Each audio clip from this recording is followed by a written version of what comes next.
Hello there, welcome to another episode of War of the Tanks with Ungainly Titan, and we have the T-25AT, the American Tier 7 tank destroyer, which I am currently grinding out towards eliting. I think at the end of this game I'm about 13,000 points away from completing the grind of this tank and opening up the, or unlocking the T-28, or the, yeah, is it the T-28? Is the next one up? And it's the T-95, and it's the T-110E3. So yes, I think it's the T-28. Fixed turreted, or less turretless American tank destroyer line.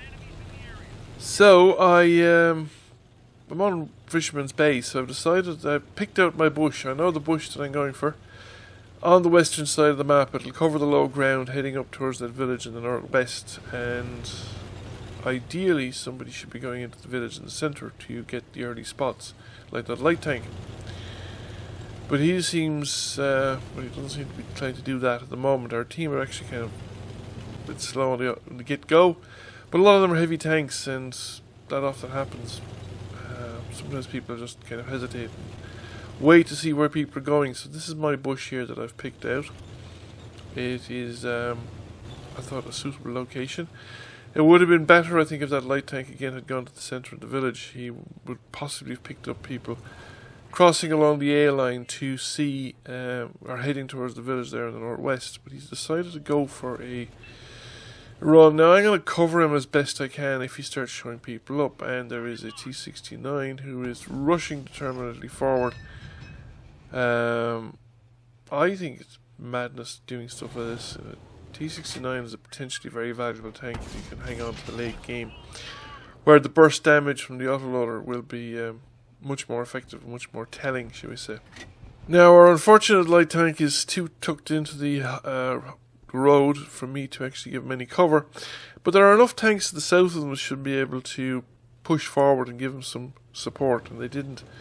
In fact, we have kind of a lemming train forming up, except it's not a proper lemming train and that the whole team isn't in it.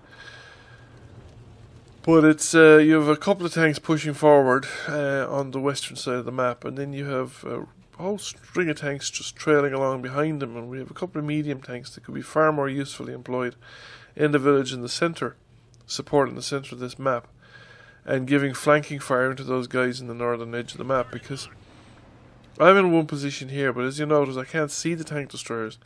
That M4 is completely hidden from me. But I could push further west, and I might get a better shot at some of them. But if there was tanks poking out from the town as well, they'd also be getting firing angles on them, and it would be making life a lot more difficult for people in the northwestern side of the map there. Especially since the enemy don't seem to be poking out of the town either. No tank has appeared or been spotted. I mean, I think I would have spotted some of them if they'd been coming out, as would some of our tanks at the edge of the town, spotted tanks coming out of the village in the centre of the map. I've relocated this particular bush because I want to see if I can get a line of sight on those tank destroyers in order to assist the few tanks that are attacking. I mean, there's 1, 2, 3, 4, 5, 6, 7, maybe 8 tanks along the western side of the map, but there's only like 3 of them attacking. That sort of thing, and it's very common. I mean, you very see vast horde of tanks come up against an enemy force, and then they attack one at a time until they all die, and the enemy wins, even though the enemy is outnumbered 2 to 1 or 3 to 1 at the start. And if the whole lot of them just rushed in, they'd have annihilated them, it'd be all over.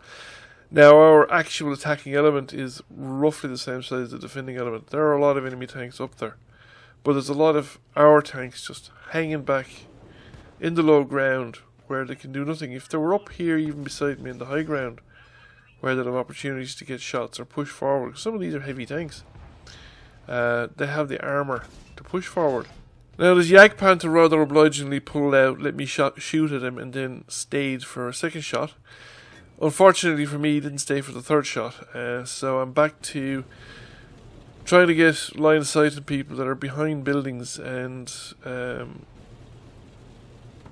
our guys are pushing forward onto them as well, so I'm not going to get shots at them. But I'm getting increasingly worried about both the centre of the map and the town, because the enemy are pushing forward into the town. Our guys have made no progress, and we've been losing tanks, and I think we've mostly been losing tanks in the town.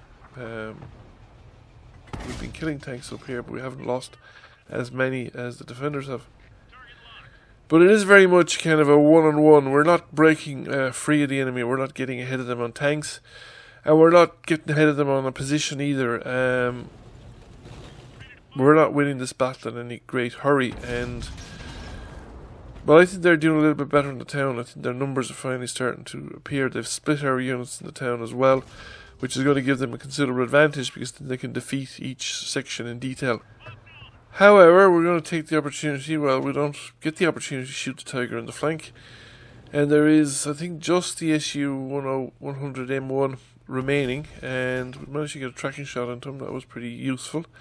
He's taken a nice hit while tracked, and he's now one shot and he's finished. So it is time, I think, to call to attention to the fact that we need to defend the base, especially since the guy down in the village has just given indication that he needs to reload, and if he's doing stuff like that, he's not going to survive. There's too many tanks around him. They're not going to give him the opportunity to reload, so I'm heading back. I'm signaling to the artillery to move out of there. Artillery doesn't do it, so I don't know whether, I presume he decided that's as good a spot as any of them. He's sticking to it.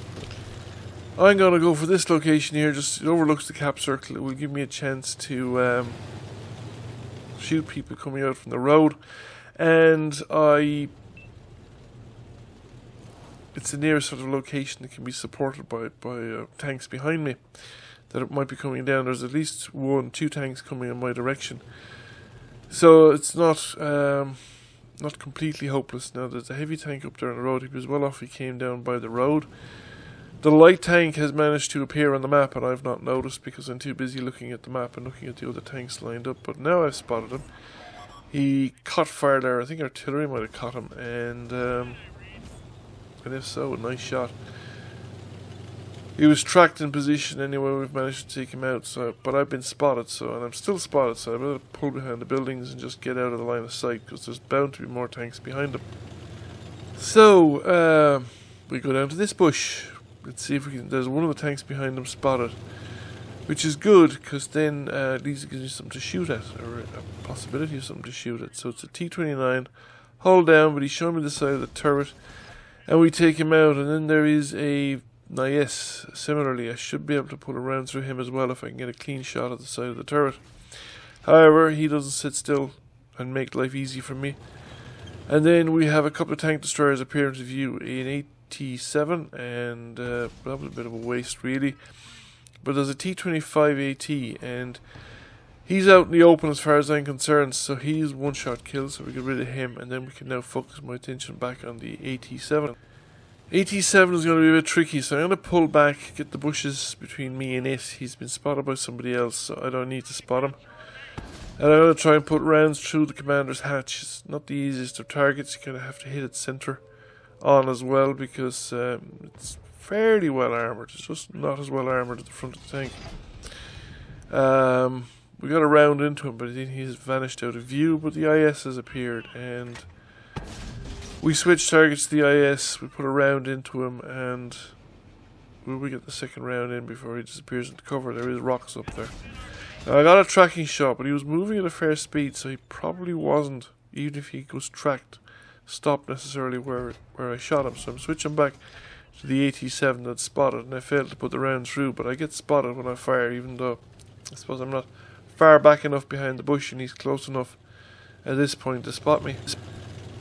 He has, however, another tank to be looking at, and I am going to relocate, pop up in a different location, because the gun arc on the AT7 isn't huge, and while he is facing in my direction, he had taken hits, so I was able to put that round through the commander's hatch and finish him off. And I just keep moving again because artillery might decide to join in the fun.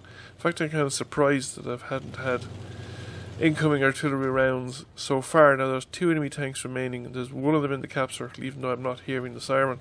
I was having a little bit of trouble with my client actually. I wasn't able to switch after I died to other tanks in my team, and I think there was some odd things going on with my client towards the end of my session yesterday evening. Don't get the opportunity for a second round of the IS, so I don't get the kill. don't have a top gun. However, there's one enemy tank remaining and the enemy artillery. Now that heavy tank was last seen up around A4. So I'm going to push forward. My intention is to kind of come to the edge of the village, pick out a bush and see if I can spot him if he's still up around A4. So we're pushing forward, we're going up, and hopefully we can do this without being shot at or spotted. We do have full health, but that could change very rapidly depending on what the type of tank is and how much health he's got left. So I push forward, I spot the tank, but reflexes just aren't up to it, old man. Too old to stop in time. So we take a hit, and we're going to take another one because that's a fast firing tank. 20-pounder gun, I think, with the top thing, and it's pretty fast firing for a heavy tank, for a tier 8 heavy tank. Get the building between me and it, and hopefully my allies will manage to hit in, and I just keep moving as well because artillery has finally decided to join in the fray. The Carnarvon has taken 2 hits there, one of them from Arty, so and the other one, there was 2 shots incoming from, I think, from the T-29, so you know the top turret, he probably has only the 90mm gun. That was pretty rapid. He comes out with a lot lower hit points and he's a one-shot kill and we finish him off, but we better start moving. Arty is on the game and I don't know how long his reload is. We just keep wiggling and hope for the best and hope that he doesn't guess our direction of movement. Now I think Arty's not that far to the northeast of me, that he's a bit more southerly than that. He's probably there around maybe. That'd be my guess from the way that last shot came. So what we do is we sit in the bushes here and we wait for the binoculars to kick off and see if they will show me anything. If he's closer to the waterfront, I should probably spot him. Well, it depends on how close he is. The risk is that I would go straight for the cap circle and he would be along the edge of my view range and spot me. So we're going to go to a nearer bush and see if we can see him there. So we park in this bush and again we wait for... the sixth sense hasn't gone off. So he hasn't spotted me either.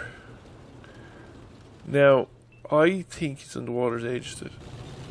I'd have seen him otherwise. So I'm going to come up here on the eastern side where I can approach him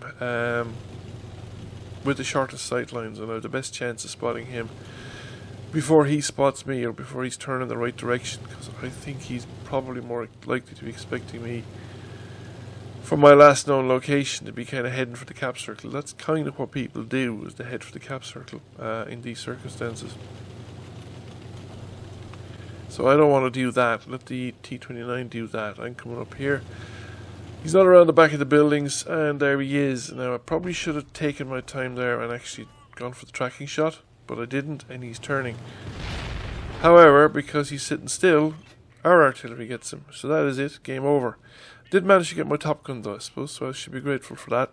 Now, I felt I had done well in this particular game, and I'd already gotten a couple of first-class mastery games in previous sessions, so I had a kind of an idea of what you'd need for an ace tanker, so I wasn't entirely surprised by the ace tanker. The other results were a bit of a surprise. I mean, I got the high caliber, I got the Confederate, the top gun. Well, of course, obviously I knew coming in that I had the top gun, but all of this meant that at the end I got a covert operation. I think it was a covert operation called Carried, where if you were the top damage dealer, the top tank killer, and the top by experience in your team, you got this carried covert op. So there you have it. I have officially carried. So anyway, there's not much more to be said. I got an ace tanker, Confederate, and a top gun. I think is unusual. I don't often get top guns. I get Confederate a lot more than I get top guns, but I think it's very unusual for me to get both Confederate and a top gun at the same time. That means that I shot up a lot of tanks. I suppose I did fire 15 penetrating shots. So let's see how we did. Going into the team sheet, as you can see there, I came number 1 by experience. The Emile that survived, actually, it wasn't the... That's why it was fast firing. I thought it was the T-29 that survived. It was the Emile that survived, and the GW Panther actually both did respectable amounts of damage. But if you look at my individual score, The bit of my individual score that really stands out there is the enemies damaged and destroyed. I shot 13 enemy tanks in total, destroyed 6 out of the 13 that I shot at. I think 13 enemy tanks is the most I've ever shot at in my entire career. I don't recall ever getting that kind of a high number. I mean, I've shot at 10 or 11 tanks before, certainly, but I don't remember ever getting 13. That's, too short of the entire enemy team. So the team was really bad at killing tanks. Anyway, I hope you enjoyed the video and found it interesting. If you did, please give it a like and a share. Feel free to comment. Thank you for watching. If you haven't already done so, please subscribe to the channel. I will catch you all again soon. Bye for now.